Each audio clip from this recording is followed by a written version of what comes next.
There we go with the countdown going to, well, it's paused there for some reason. Not sure why, but anyway, let's roll a Monday opening in three, two, one. Here we go. I promise.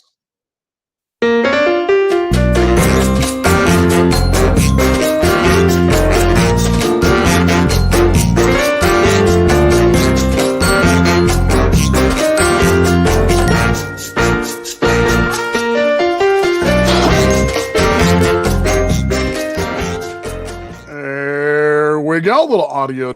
I hope you guys are doing well today. It's Monday here in Dallas, Fort Worth, and I'm trying to see if we're on the air, and it looks like we are. I think we are. Hearing the intro. Anyway, I hope you guys are doing good. Happy Monday. Happy, really not really. It's February 1. Yep, we're on.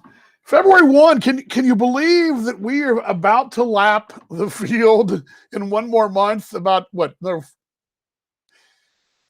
There's two ways to think about it. All right. First off, it feels like we lapped the field about, I don't know, 6 months ago. But we're coming up on about March 20th, somewhere in there, when we had all the, there goes, yes, today's show brought to you by Regeneron. Get it.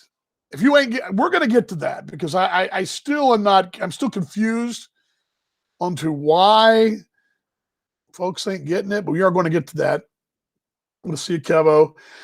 So we're coming up on that year. I say it's an anniversary, but in reality, it would have been a year ago that I was sitting in the hotel at Kings Park in Perth, sitting there watching the news. Actually, having the Australian Open was on from Melbourne, and I was watching the Aussie Open, which is a cool thing.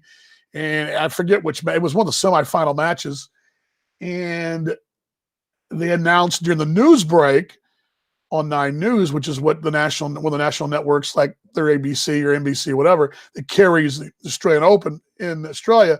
They announced that the flights inbound from China had been suspended and that no one from China was going to be allowed in. And then, about 8 hours later on the next morning, Monday morning news, as a matter of fact, I was sitting at the Qantas Club that Monday afternoon, the next afternoon, about 6 o'clock, because I was flying from Perth to Melbourne anyway.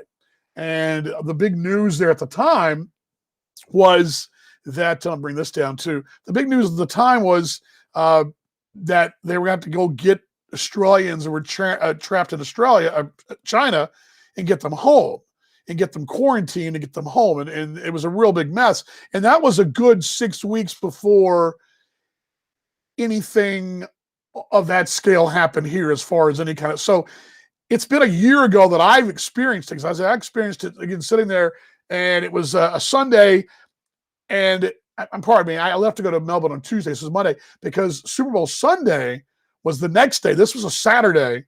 The next day was Super Bowl Sunday in Australia, which actually is a Monday.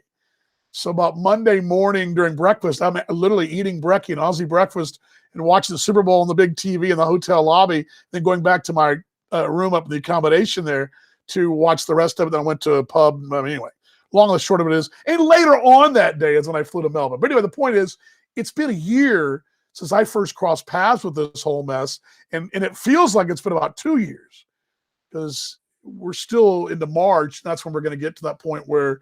So anyway, February. So my point was all that whole thing that I just went through. Going to see Clinton out there too, brother. That we are now into Feb 1. It feels like I don't know. Part of me says I can't believe it's February, but then also I think, well, the first month of the year has flown by. That this new month was supposed to be all great, and then I'm thinking, boy, we're not even quite to a year yet. So both those things do come to play. She's standing by. I don't know where she's been the last couple of days, but we're going to get her on anyway.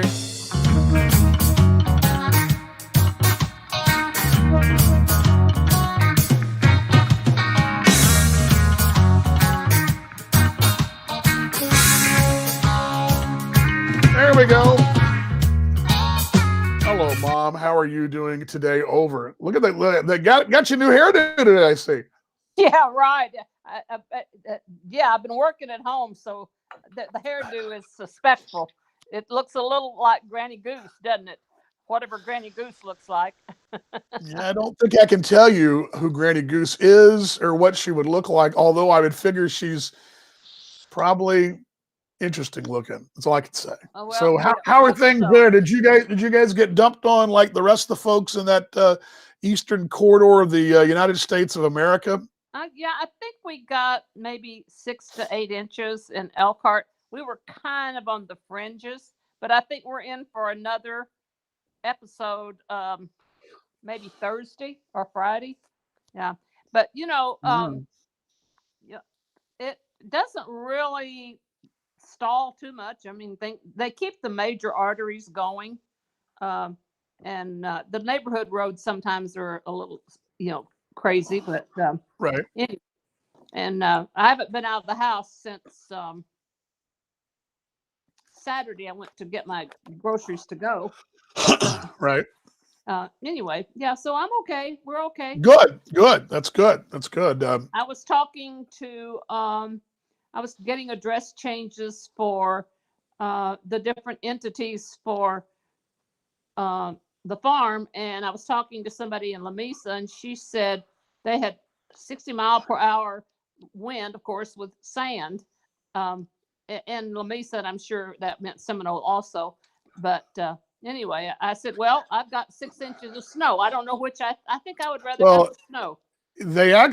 the wind tough, well, tough, high, whatever, out there and coming east as well. It's 300 miles east of us. Fort Worth and parts of the northern part of the Metroplex, Frisco, Denton, that area. Not so much here in Dallas yesterday, but the last couple of days, we had really high winds yesterday and Saturday, but really yesterday, some very high winds and over to a bit on Saturday evening. But if you were living out in the western part of the Metroplex, you got that dose of the West Texas sand because it carried a good 300 plus miles into DFW from that wind. And of course, the wind was blowing here. So there was photos I saw and also video on the news last night and today of all that. So yeah, we got plenty of the sand as well. Not so much here at the house in the city, but in the outskirts and especially over in the western part of the Metroplex, they got quite a bit. So yeah, Yeah. blew on in from West Texas. Yeah, how about That's that? right. Exactly. Yeah. It's but snow. I don't know. Snow or sand. Which do I want? I don't know. Uh, What you don't want is snow and sand. And no. I've experienced both at the same time, and Hmm. not fun. Yeah. The snow sand the sand rain is the one that's kind of gross because you get the sand on the car, then the rain on top of it, and it makes a real mess on the car. But Yeah. well, whatever. But yeah, we've dodged it. Good to see your friend Shirley out there.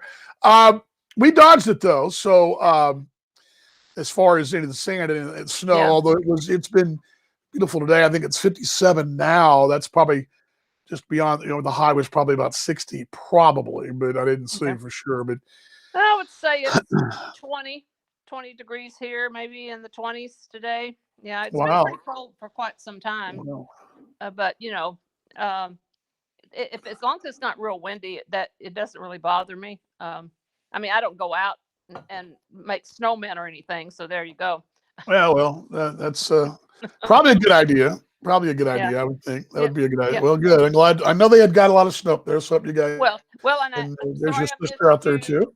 I missed you Friday. We were at a wine tasting. Imagine that. Imagine that.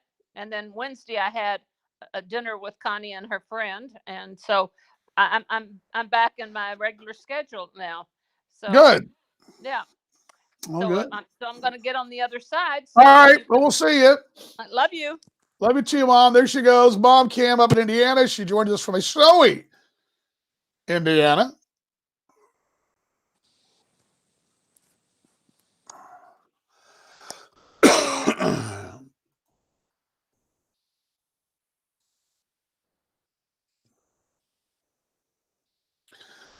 All righty. Yes. You saw my mate Kevin a moment ago make the comment that this show brought to you by, I had him on. There we go. Well, first off, before I get too far, I know some of my friends are waking up in Australia. It's 7:15 in Perth, mid-morning in Melbourne in the east and that direction. Sydney, and it would be what, 9 a.m. in Brisbane, something like that. Anyway, let me give you a difference of what the United States and what Australia, New Zealand have done. Now, this is no political statement. This is just a example of the difference of not messing around. I've sort of been a little tongue-in-cheek about the Australian Commonwealth government in general, especially the state level, especially McGowan, who's the premier of Western Australia. I've been a little kind of tongue-in-cheek. But let me give you an example of what has gone on in the last 48 hours in a place that my wife and I and family consider our second home to a degree. I mean, basically we have three homes. We have Kansas City, Dallas, Fort Worth, where we sleep during the off season. Then we have the Australia home as well in Perth. And so we have hearts in three places. That being said, one of those hearts, it's very interesting. Now, here's the story the way I've read it in all the different publications in Australia. Now, let me try to give you a little background information what happens here. When you go to Australia now, which I've been cleared to go, but I've not been, you are still required for a 14-day quarantine. It doesn't matter if you tested negative. It doesn't matter if you had the disease or the virus or whatever you want to call it. It doesn't matter it doesn't matter, vaccine or no vaccine. If you travel to Australia, you had to spend 14-day quarantine in hotel accommodation of their choosing, which it's usually pretty good. I've seen some pretty decent. I mean, for example, where my mom and my aunt stayed a couple of years ago, Sheraton there in downtown Perth, in East Perth, really, is one of the quarantine hotels, and it's a good hotel. It's got a cool pub, although you can't see the pub, but you can't go into the pub. But it's got a good restaurant to bring you up food and all that stuff. So you're not staying in the Roach Motel, or you're not staying at Christmas Island or in some kind of Darwin, up in Darwin, the Northern Territory. They'll put you in a camp, it's a camp basically for immigrants coming on the boats from Indonesia and whatnot. They don't put you there. They don't put you in Christmas Island in quarantine, which they did originally. All the Australians returning from Wuhan had to go to Christmas Island. And that's out in the middle about halfway between Madagascar and Australia, out in the middle of the ocean. That's not happening. But you can go to hotel quarantine. Well, those hotels obviously have, because it's a big deal. You cannot leave your room, right?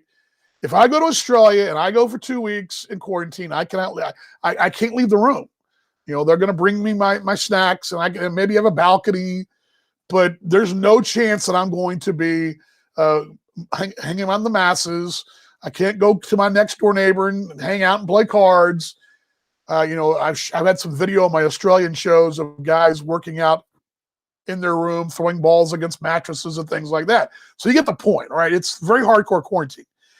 They've got security guards. They've got drivers that they actually, when you land in Sydney or Melbourne or Perth, wherever you land in the country, they escort you through all the through immigration and all that.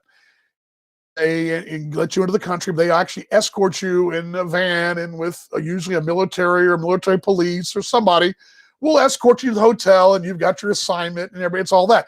You're not under arrest, but you're escorted. I mean, it's very, very house arrest-ish, okay? So that's kind of the way it works. Well, they roll into these places, and you've got security guards, and you've got drivers, and you've got people that deliver food to the rooms, put it outside the room.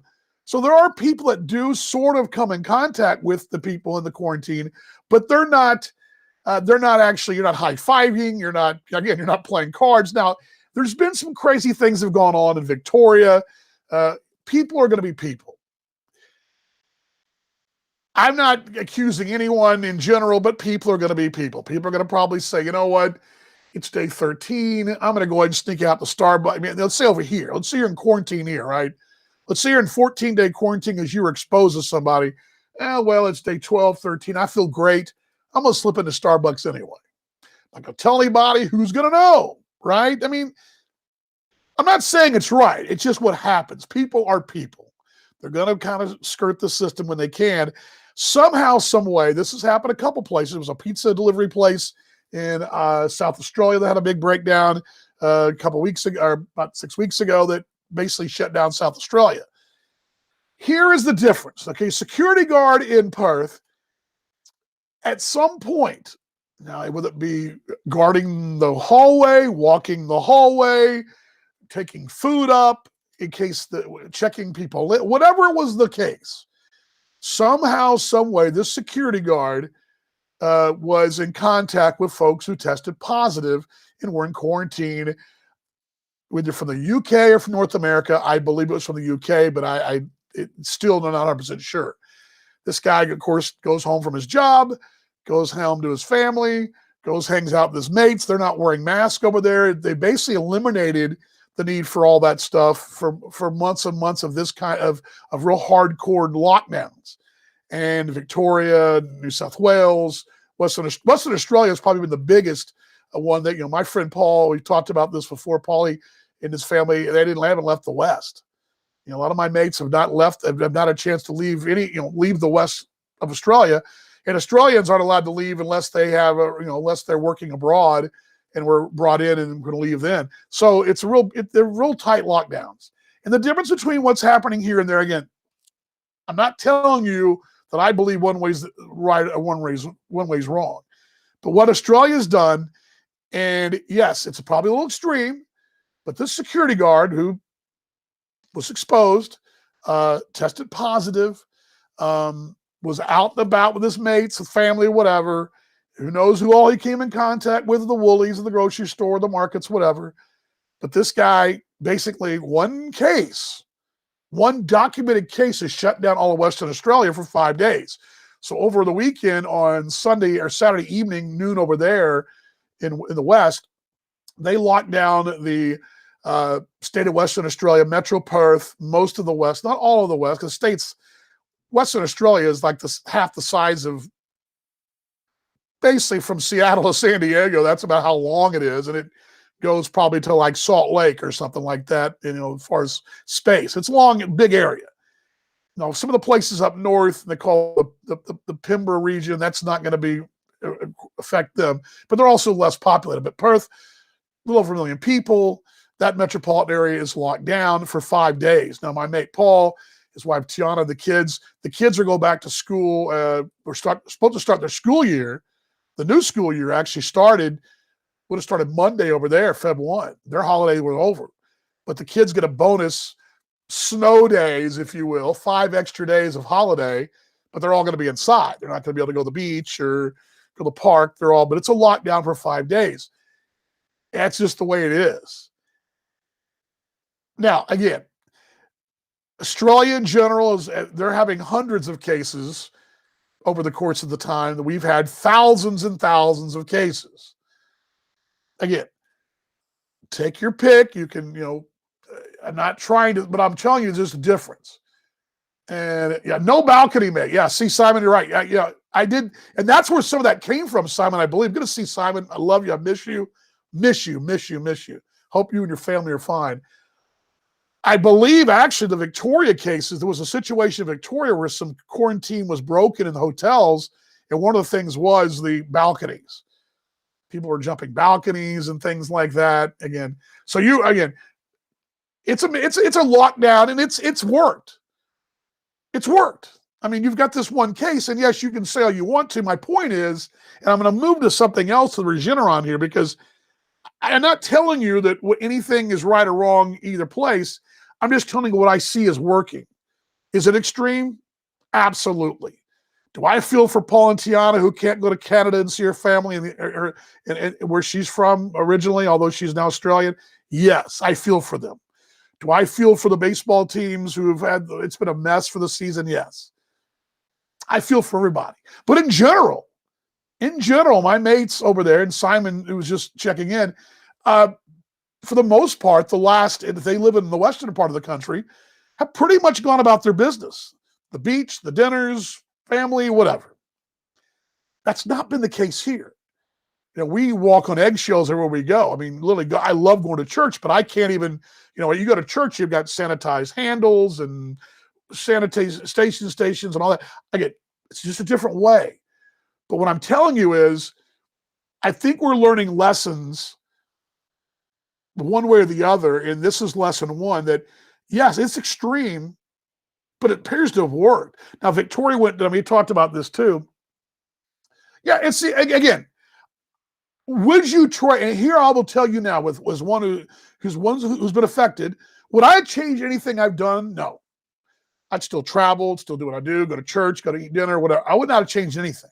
Substitute teach, all the things I do, I would still do. That would not change.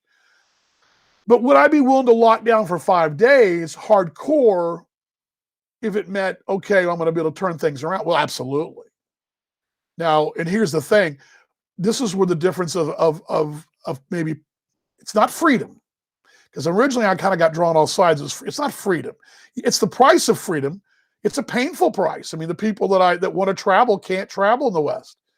There's been times in Australia, Australians can't leave the country.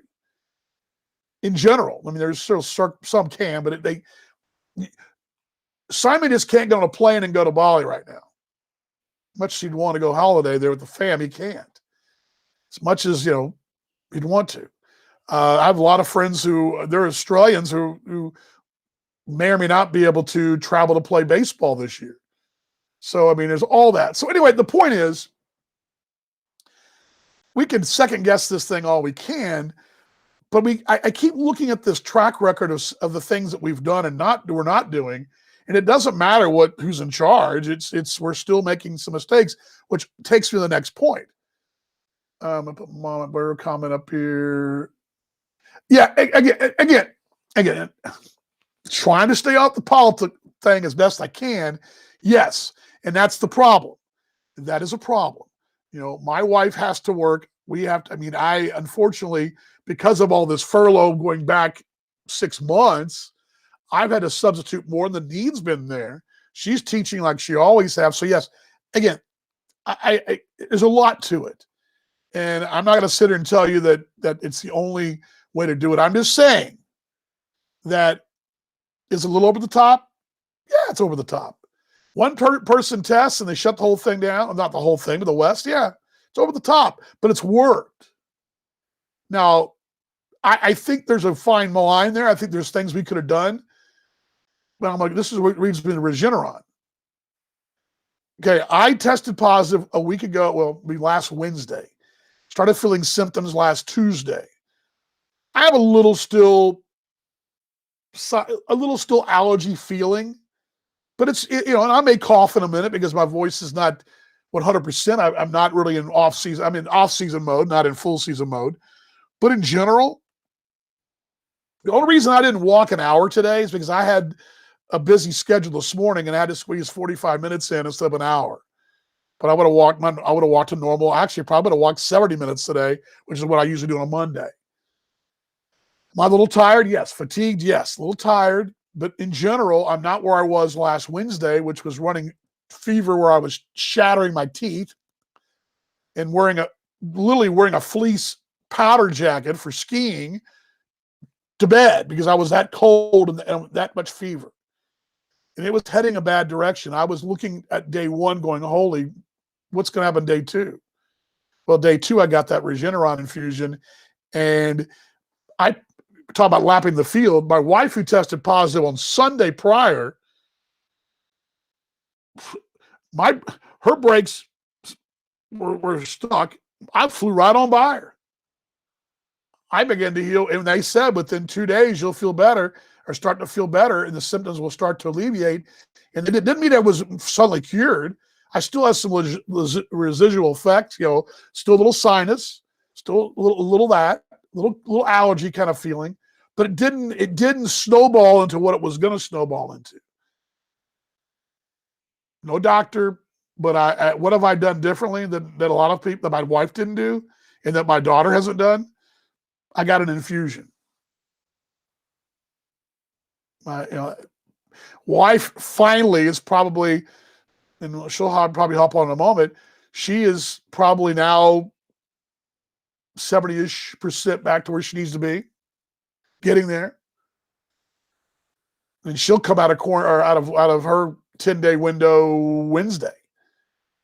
Anyway, yes, and that's we're all going to have to rebuild the world. Yes, this is the new norm. It's funny too, Simon. And we were watching a show the other night. My wife and I were. What were we watching? It was a Korean piece. Yes, it was about international house hunters. This gentleman, he's a United States Air Force officer, lieutenant, I believe. He was in Okinawa there in Japan, and he had a chance, a single guy from Ohio, had a chance to go from Okinawa to Korea. And I forget where he was going. It wasn't Busan. Oh, gosh, about 2 hours south of oh, dang it. But they have a ball team there, 2 million people, whatever. Anyway, long story short, this was easily filmed. If I remember the credits, it was filmed in 2020. So it had probably been released in 2020, filmed probably 1920. And people wearing masks it was very common to see that. And having been to Hong Kong myself, different country, obviously, but having traveled that part of the world and seeing folks come in from flights from those countries, it's not uncommon.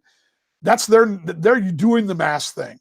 So I think the mask will be something we'll carry in our briefcase from here on out. I know I will. It's a new norm. Okay, yeah, well, okay. She's not going to hop on. She says she looks scary. Okay, babe, whatever you say. Anyway, what else did I miss? Anyway, I just thought it was interesting, and I feel for I also hope you're staying safe in Australia, in North America. And I think there's one thing I will throw out there that makes things a little different for us. We already had an issue prior because we have those borders that folks were driving back and across, and now they're not anymore. Canada and Mexico, you can't do that. But for a long time, you were just going back and forth like folks come across the border and go shopping in the Dakotas. People came across to Laredo from Nuevo Laredo. It was what happens all the time. That's all changed, but that was going on too. I'm not saying that's the whole reason, but it's interesting. Interesting note though. Mom having a glass of vino. There you go. Anyway, I just think it's very interesting. And again, it's just interesting that here it is. This Regeneron infusion is available. It's available. Now, the city of Dallas, and then also the state, have opened up infusion centers in Lubbock, Austin, Dallas. I think Fort Worth's got one. There's several of them around now. It's definitely the way to go. But again, if you do, if you're that way, yeah, have your morning. Yeah, Simon's having morning coffee, Mom. You're having the evening wine. So yeah, how about that? Anyway, yeah, time to turn the work. There you go. Yeah, I got you, mate. I got you. Simon, it's good to see you, bud. Hope you and your family are well. Miss you, my friend, and stay safe. Yeah, those. I don't know if I do know this, and I will say this about our. We are not ones to do that whole hard thing, and that's unfortunate. But I just think it's interesting the way the two countries have handled things differently, and it's also and like my wife said, there is some differences there, financially, and we can go along that. I just think it's very interesting. In case you didn't notice, big snowstorm in the east. Huge snowstorm in the east. They got pounded. Of course, you were talking about Indiana earlier, and they got pounded up in the Northeast. Still getting pounded. I had interview in a conference call today with someone up in Philly, and they were still getting snow. Some 36 hours later, they were getting. Yeah, Sweden didn't do much. Yeah, again, it's here's the problem, GM, and you know this. It's become a political football, and that's what I told you guys last week. If this is a war, right? If this is Pearl Harbor all over again, it didn't matter what side of the aisle, what politics you had. You went and supported your country, right? Well, this is supposed to be a war on a virus, supposedly. And again, I'm one that, we're conservative, and my wife and I usually are. But anyway, it's just been great. Good to see Dean out there, Brother Dean, and hope to you. But yes, I am much better, Dean.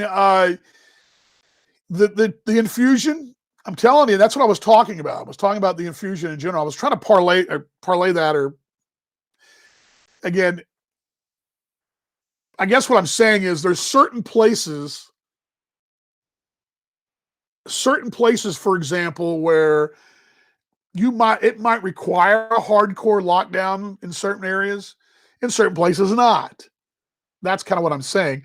And the Regeneron should be one of those things. If you got 100-degree temperature and you ain't feeling good and you got tested positive for COVID, there should be no hesitation. Put your arm up to that thing and get people that treatment.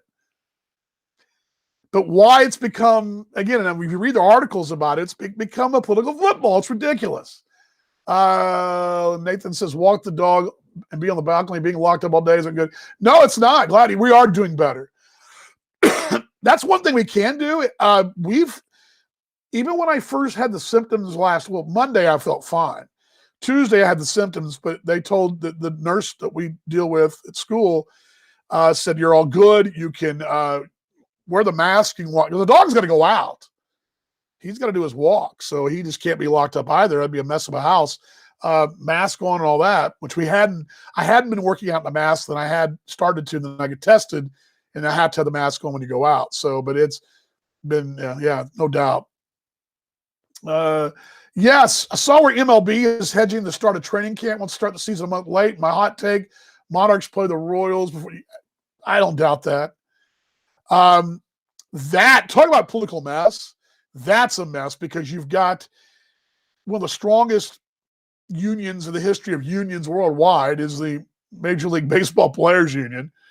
They don't want to play any fewer games. They want to play as many as they can. I even saw they want to drop it to 150, maybe 140, somewhere in there. And they want to play the 162. Their argument is that baseball did such a great job last summer, we can do it again. Again, the minors, affiliated minors are going to definitely be on hold. It looks like, because we already knew that those spring trainings have been moved back. Now it looks like the big league spring training supposed to begin about 2 weeks' time.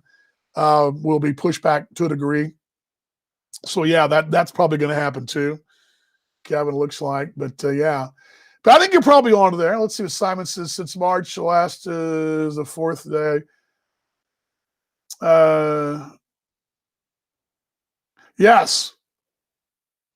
Yeah, you still see it, and that's the thing.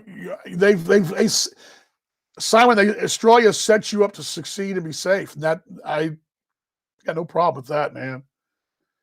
No problem at all. Yeah, you guys have been very, I've talked, I know for a while there, you guys were in serious lockdown for a while back. Gosh, we were too. Remember, we had ours into the early part of the summer, and then y'all's extended. But yeah, you're gonna see Sean out there. You want to be a remote monarch? We might have to set that up for you, mate. Boy, I'm excited about that, though. I was working on the Monarchs show for Wednesday, so all kinds of stuff there. Working on it. That's the one thing about the social media shows. I got to do all social studio time, which is fine, but all good. What else we got here today? So yeah, back to the Regeneron thing. I'm just going to tell you that it worked for me, and if it, and I still believe, though, part of it being in better shape helped. The dropping the weight, getting in better shape's helped. But I'm convinced. I mean, there's no doubt what they told me would happen once I had that infusion is exactly what's happened. What we were told would happen once we got symptoms exactly happened. The way that it was, the way they tell you it's going to happen on TV is the way it pretty much happened. Within reason, there was some different symptoms for both of us, but by and large. So, yeah, so much better, feeling much better. One more note to pass along to you. Did you guys see this? I don't know if you saw this. This is big news in the DFW today. I think it's pretty cool. Having gone to a school that had a pretty high celebrity football coach, Jason Witten finally retired, and he makes his home still in the Metroplex. He is, which I think is really cool. He had a chance, the former Cowboys tight end, he had a chance to either college jobs were out there, coordinator jobs, pro jobs. He decided to take a high school job at a private school that his kids attend, and going to be the head coach of the school, Liberty Christian, which is in Argyle between Denton and Fort Worth-ish. So anyway, congratulations to him, but it's kind of cool because he really chance to be around his kids. His kids are all in school there. He's going to coach there, and good on him, you know. Don't need the money, I think. He probably made enough of that 1 year at ESPN, not to mention all those years playing in the NFL. And something strikes me as he was probably pretty good with his cash. So he's a really good story. You ever have a chance to watch that 30 for 30? It wasn't a 30 for 30. It was a 30 for 30 segment they did on that show on ESPN a couple of years, I mean, 2 years ago, maybe. Can I explain yeah. There were two big trades over the weekend, and both of them are head scratchers to a degree, and depends on what sport you follow. Of course, the NFL one, which is still kind of shaking out the Stafford for Goff, Lions, Rams, that whole deal. Of course, the trivia question, the connection of baseball there is Matt Stafford and Clayton Kershaw were high school teammates, little league teammates. As a matter of fact, 2000 YMCA season in Little League football, they were on a team together playing a team that I coached, but I, at the time, had no idea they were any good. So, but both those two guys went on to be obviously big studs in sports. But, yeah, Stafford. And then the Rockies deal for the Cardinals and Rockies, in case you haven't seen this, I can just pull up the entire trade here because I've had this up earlier. I was actually looking at this earlier, Simon, and I don't know. And originally, I kind of just shook it off a little bit. I mean, kind of thought, but let me kind of pull this up here because I want to get the.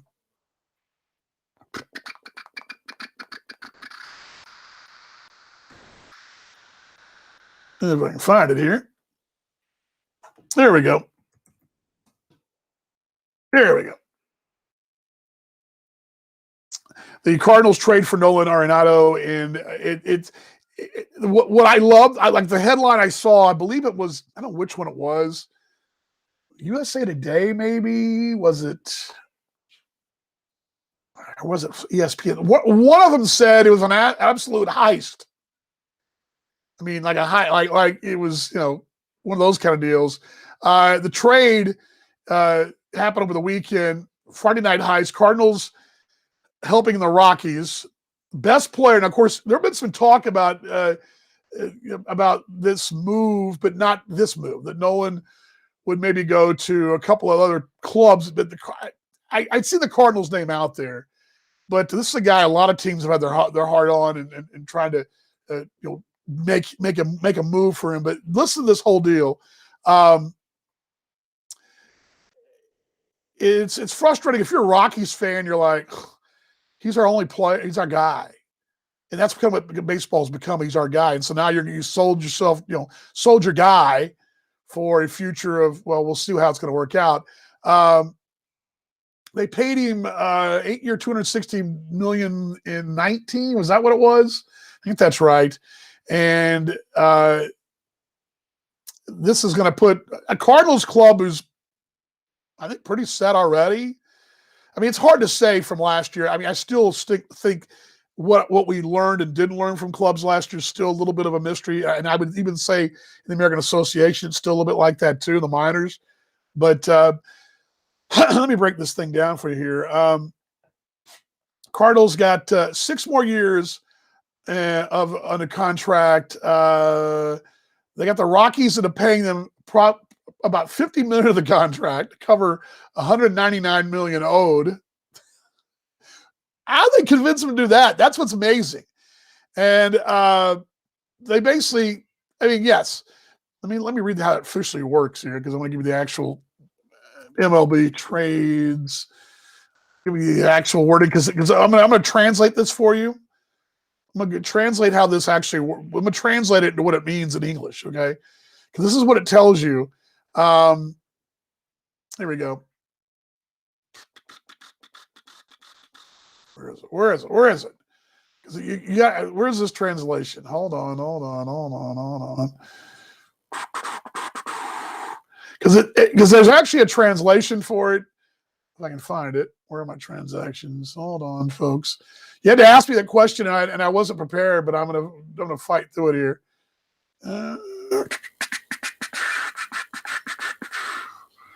Where are my transactions? There we go.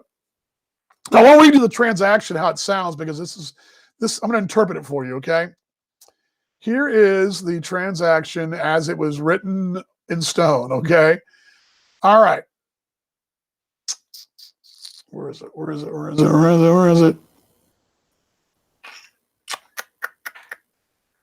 Well, I can't find it now. I've lost it. Long and the short of it is, here's the way the transaction should read. St. Louis acquires Rocky's best player for a bag of beans. Oh, and by the way, they send them cash too. Yeah, that's no bad. You're not a bad commentator. Just I got to be more on top of things. My explanation for it is it's the way business is done. Unfortunately, good to see you, Georgette. Hope you and Gary are doing good. Much love to you guys up there in the Chicagoland area. Explaining it, I can't, but having watched what the Rangers have done too and what they will be doing, I mean, I kind of wish there was a way, and it's because the money's gotten so out of sight, to be rewarded for your development, be rewarded, and not with compensatory picks, but if you find a player, develop a player, but there's no hometown discounts anymore, guys will be paid. And they because the way the system's set up too, Simon, you know this, it's set up like the minor leagues, you get paid pennies to get to the big leagues. You get the big leagues, and they kind of have you in a 7-year window where they've got you kind of controlled, 5-7-year window. They got you, and finally you get that chance to get out there and test the market. You're going to do it. A mate of ours from Australia just did that to the tune of $54 million, and Liam Hendricks. I mean, you get your money when you got to get your. So I get it. So I get where these guys are getting these huge contracts, and I also get where these owners are coming from. But they created the system. I mean, you're not gonna. You don't create a system that allows you to keep your own players because you got it so financially out of whack. Then you claim that you're poor. Whole thing's kind of a mess. I could go on and on for that. I don't want to bore you guys with that, but all good. What else you guys got today? What else is going on?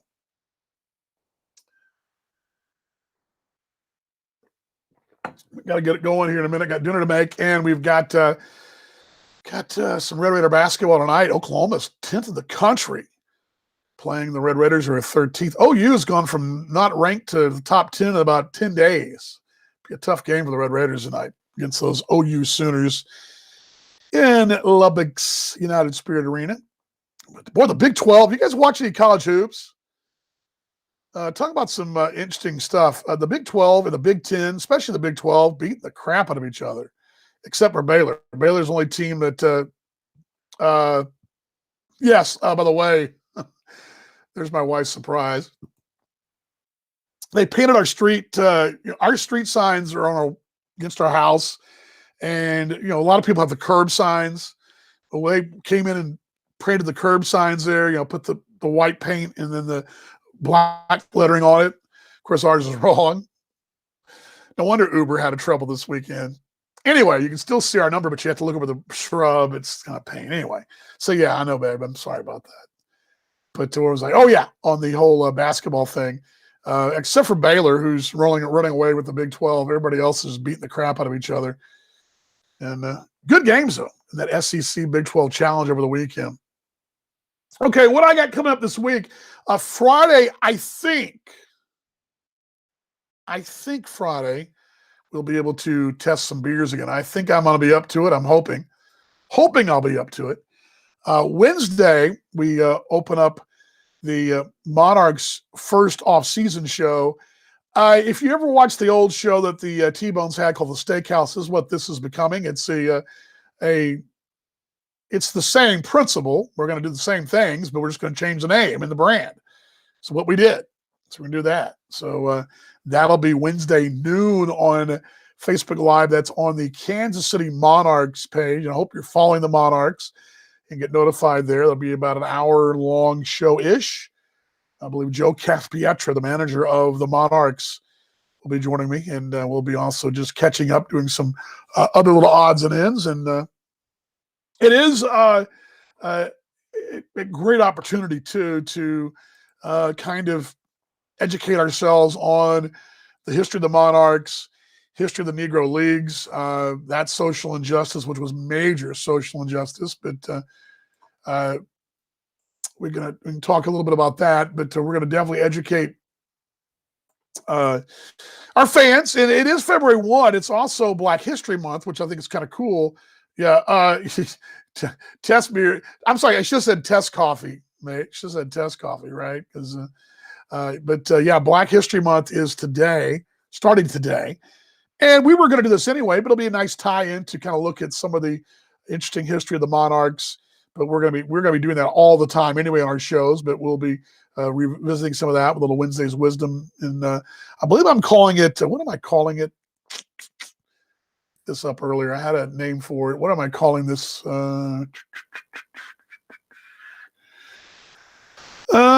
calling it. I thought I had a name for it. Maybe I don't.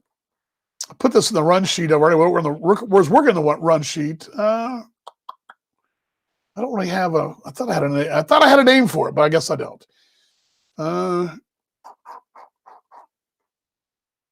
But we'll be taking a little look at the history and looking at things from a historical point of view and learning more about the ball club. Yeah, test beers. That'll be on Friday. We'll definitely test the beers on Friday. And Wednesday, we'll just kind of Wednesday I'll be scrambling from the day, and I'll probably will be relaxed from the show being over with on Wednesday around 1. So we'll do that Wednesday and Friday. So yesterday, I had a name for it. I don't remember. It might have been. I thought I put it in the rundown. I really did. And I'm looking at my rundown of the show. I don't see it. Don't see it. I thought I put it in there. Had a great name for it, and I don't see it. I see a hot stove update, and I see, Oh, I know what it was. Monarchs 101, kind of like a crash course in learning about the history. I guess that's what it was. Good to see Todd out there as well. Watched Under the Grapefruit Tree last night for the first time. Amazing how proud. Yes, that's a really good. We watched that. Oh gosh, about 6 weeks ago, maybe when it first came out over here. Yeah, but really cool. On the cultural heritage, on CC Sabathia, on his demons, really cool stuff. Really good stuff. I was not a huge fan of his. Of course, CC Sabathia, most recently a Yankee. I know him mostly as an Indian. Played with the Brewers as well. Great arm, big guy, menacing, gamer, whatever. At some points his career was just, one of those guys you just didn't want to face, and he was a big game pitcher. But a really good feature on Netflix. You check it out. Really cool. Good to see Chris out there as well. Yeah, but yeah, it's a really good documentary if you see that, and it's about his demons, his alcohol demons especially. Very, very interesting, and uh, his family and all that. Just really interesting stuff. But yeah, I think that's really cool. So anyway, that's what I got today, folks. Again, the Regeneron is working. In case you join me late, you're checking on to see how I'm doing. Pretty good. I mean, I've had fever since Thursday. I've felt better the next morning and really just steadily felt better. Still some remnants of it, still a little sinus feeling, some allergies, but and it's still a little tired. But I'm telling you, without that infusion, all I know is it's a chance that it was worth going in there and getting hooked up to a machine or hooked up to an IV. Because I'm assuming I believe I've probably been okay, but I don't know. I mean, but is that worth the risk? And I say no. And that's why I hope that if you know someone that's experiencing symptoms, try to push for that treatment, because I really believe it's definitely made a difference in our house for me. And I was on the road to recovery faster than my wife, who was 3.5 days ahead of me, maybe more than that, 4, as far as symptoms and all that. So anyway, Simon, I love you, mate. Good to see everybody else worldwide as well. All you folks, DFW, Kansas City, Canada, Indiana, wherever you're, Lubbock, everywhere in between. Glad you guys stopped by. But I really want to say this. There's a lot of social media can be a real, we know that it's got its ups and downs. I read an article last night about, the tracking being done on Facebook and all that. I mean, I know it's happening. I see, something maybe a place we're going to go, for example, in the holiday, and there's a link to something on my Facebook page I know I know that, and I get it's their business, it's what they're selling, it's also helping them, sell advertising. I get all that. As a broadcaster in the medium, I get it. I understand. I do. So I kind of just take it as that's part of it. What is a special thing about it is having this conversation with you guys worldwide, seeing and hearing from people, and seeing like Chris, who I've known 20 years, and following him from a distance, but knowing that he's doing well, and seeing, friends like Todd and then Simon, somebody I care about deeply. And then, all these people, my own family, all chiming in. You just can't get that granted, I miss writing letters, but we can't write letters and get that anymore. It takes too long, right? We can get this all right here, and there's a plus to it. I remember my mom got me on Facebook years ago, and it was kind of like, you'll catch up with old friends, one of which became my wife. How about that? So there's a lot of really good with it. Seeing Gary and Georgette a minute ago, pop up on the screen.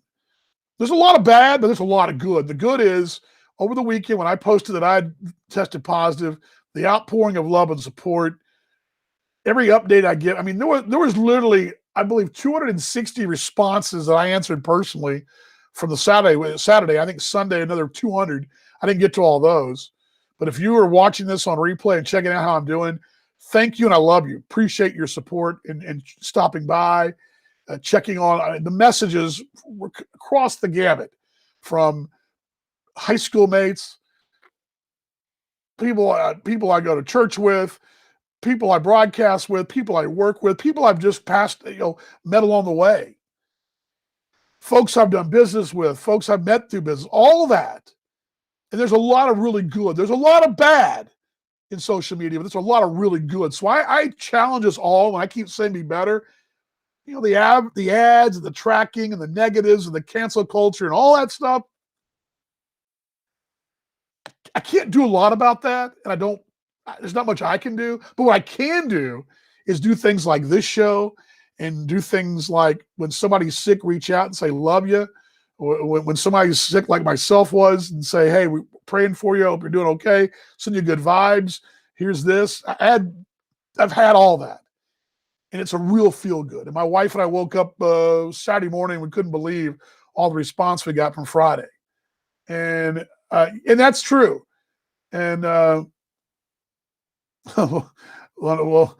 Mom, I don't know. I don't know. I don't. It was the only reason I got lucky with Gay Marie is been bada bing, bada boom. Hey, yeah, you know. Well, I mean, I was able to catch up with her and follow up what's going on in her world, and yeah, but I didn't like use it for dating, but it did help. It did help. Georgette says, "Love and prayers good." Yes, kindness gets us through it all, and that's true. I mean, I totally agree with you. I mean, it's huge. I mean, being able to talk to you guys is therapy for me. But again, seeing all that love and support for both my wife and I for testing positive, and for Caroline, who tested over the weekend. I mean, literally worldwide support from every walk of life. And I should say walk of life, from every chapter of my life, every road of my life, every little journey I've taken. There's somebody there saying, "Hey, man, we love you. Hope you guys are doing well." And we can take that positive part of social media and keep doing that going forward. We're going to be a better place. So we continue, and like Georgette said, loves and prayers and kindness.